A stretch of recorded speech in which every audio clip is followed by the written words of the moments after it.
Well, next on the bench is a 1932 Detrola, badged as a Westminster.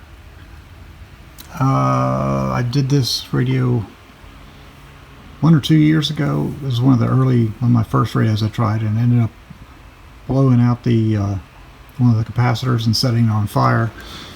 So that added to the excitement. I cleaned everything up back then, put a new cord on.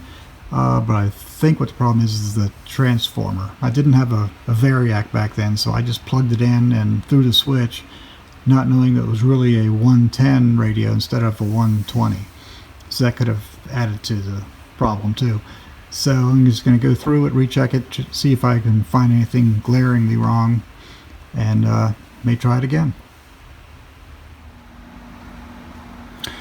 Well, I took everything all apart and checked everything, and the old on-off switch volume control was bad. It goes open about a third of the way through. It goes open.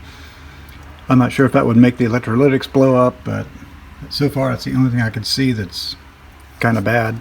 I did replace these two wires here, which I did a terrible job with the first time, so I've replaced those.